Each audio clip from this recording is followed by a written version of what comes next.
Hello everyone, welcome to my channel. I hope everyone is having a wonderful day. Before starting the video, please go ahead and hit the subscribe button and give this video a like up. Genoa City is no stranger to betrayal, heartbreak, and calculated revenge. But this week on The Young and the Restless, the drama takes a sinister new twist as Damian's shocking murder unravels a dangerous web of deception. Lily Winters, caught in a storm of fury and regret, sets her sights squarely on her ex-husband Kane Ashby. But just when it seems like the motive is clear and the suspect obvious, Victor Newman makes a power move that suggests there's far more beneath the surface. And in a shocking final turn, it becomes apparent that Damian's murder may not have been about revenge, it might have been part of a master plan that none of them saw coming.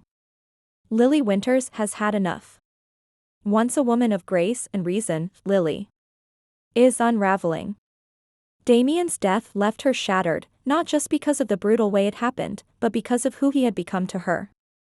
In recent weeks, whispers of a deeper connection between Damian and Lily had emerged. More than business partners, more than friends, they were on the edge of something real. And then, just like that, he was gone. Rumors swirled fast. Everyone had a theory. But for Lily, only one name mattered: Kane Ashby. Her ex-husband. Her once great love. The man she once built a life with, and now believes is capable of destroying one. Lily's voice trembled with rage in Chancellor Winter's boardrooms this week as she openly questioned Kane's whereabouts on the night of Damian's murder. She's demanding an investigation, pressing Devon and Nate to dig deeper. But this isn't about justice anymore, it's personal. And Genoa City can sense it. She's not just grieving, Nate whispered to Devon. She's hunting. But don't count Kane out. Kane is furious. Furious at the accusation, furious at the implication, but mostly furious that Lily could believe he'd be capable of such a thing. This is revenge, he hissed at her during their tense confrontation at Society. You really think I'd kill a man, for you? Lily didn't flinch.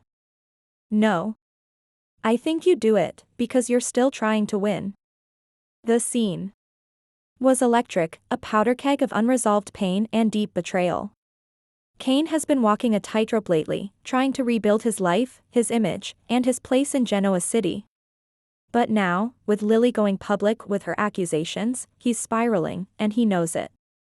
But is Kane hiding something? He's been evasive, defensive, and unusually close-lipped about his finances lately. Did Damian know something that threatened him? Could this all be about a buried secret Kane would do anything to keep? Or, is he truly innocent, caught in Lily's emotional storm? Just as the tension threatens to rip the Chancellor Winter's empire apart, a silent storm begins to brew. One only Victor Newman could orchestrate. Victor doesn't waste time with rumors. He watches. He waits. And when it matters most, he strikes. This week, Victor was seen meeting privately with both Nikki and Adam, and though no names were mentioned, the message was clear: Damian's death is not what it seems. Victor has had his eye on Damian for months. Word on the street was that Damian had connections to a foreign holding company targeting Newman Enterprises subsidiaries.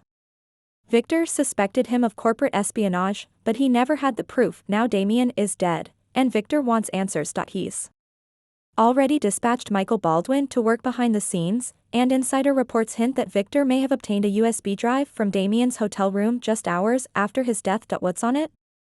And more importantly, what does it prove? While Lily and Kane dominate headlines and Victor plots behind the scenes, another theory is rising from the shadows. Was Damian's death never about love or betrayal at all? The GC Police Department has confirmed there was no forced entry at Damian's penthouse. No signs of struggle. No defensive wounds. Whoever killed him knew him, and was expected. This bombshell changes everything. Not if Damian let his killer in, then it wasn't a crime of passion. It was calculated. Planned. And that means Lily and Kane? They might be nothing more than pawns. Detective Chancellor is quietly reopening files Damian had submitted days before his death. One name keeps popping up in connection with overseas bank accounts: Audra Charles. Audra's ties to both Newman Media and dangerous overseas investors may be deeper than anyone realized. Could she have used Damian to plant seeds of chaos, and then silenced him before he could talk? Meanwhile, Devon Hamilton is caught in the crossfire. Damian was brought in as part of a long-term Chancellor Winters strategy, and now that investment has turned into a scandal. Shareholders are demanding answers. Press inquiries are flooding in. And Lily's personal crusade against Kane is putting the company's future at risk. Devon, ever the rational mind, is torn. He wants justice for Damian. But he also knows his sister may be letting grief cloud her judgment. He confronts her in a powerful scene this week. Devon, do you want to find the truth, or just someone to blame? Lily, sometimes, they're the same thing. But Devon isn't convinced. He begins quietly working with Victor, a risky alliance that may either crack the case or blow up his family from the inside. Just when the investigation seems stalled, a new witness comes forward, and she could change everything. A hotel maid, previously afraid to speak, tells Chance she saw a woman leaving Damian's suite just before the alarm was triggered. Not Lily. Not Audra. Not even anyone on the radar. She describes a woman with red hair, a trench coat, and a trembling hand. Phyllis Summers? It's a long shot, but the pieces are strange enough to raise suspicion. Phyllis has been unusually quiet lately, no schemes, no drama, no public outbursts. Could she have had her own reason to silence Damian? Was she hired by someone? Or was she simply in the wrong place at the wrong time? As suspects multiply and alliances fracture, one terrifying thought begins to rise. What if this wasn't just about Damian? What if Damian's murder was a warning? A chilling message to others who got too close to the truth? There are whispers of a larger conspiracy, involving not just one person, but a group. A silent network working to destabilize the power structures of Genoa City, one player at a time. Victor has fought them before. And now, he believes they're back, stronger, smarter, and more ruthless than ever. Who's next? As the week draws to a close, Y&R drops a final, spine-tingling twist. A private investigator shows Nate an anonymous video that had been mailed to Newman Towers. It's security footage from Damian's elevator. The timestamp? 10 minutes before he was killed. He figure on the screen? Lily, but here's the kicker, Lily wasn't alone. Standing beside her, hand on her shoulder, was Billy Abbott. Why? Were they there together? What were they doing? And why did neither of them mention it to the police? Suddenly, everything we thought we knew crumbles. Was Lily orchestrating something darker than revenge? Was Billy helping her cover it up? Or were they meeting Damian for a completely different reason, one that turned deadly? Lily faces arrest as the police connect her to the mysterious elevator footage, but her response leaves jaws on the floor. Victor makes a daring move that threatens to expose Newman's darkest secrets, even at the cost of his family's loyalty. Kane's alibi is finally revealed, but it leads to a shocking betrayal that will rock Chancellor Winters.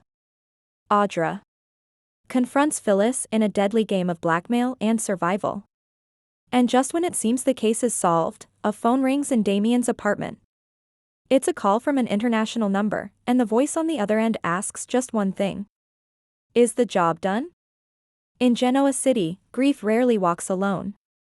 It dances with greed, whispers with betrayal, and sometimes, it kills. Damian's murder is more than a crime. It's a mirror, reflecting the worst in everyone who touches it. Lily's need for justice may be righteous. Kane's need to survive may be desperate. Victor's desire for control may be strategic. But behind all of it, someone else is pulling the strings. And their game has only just begun.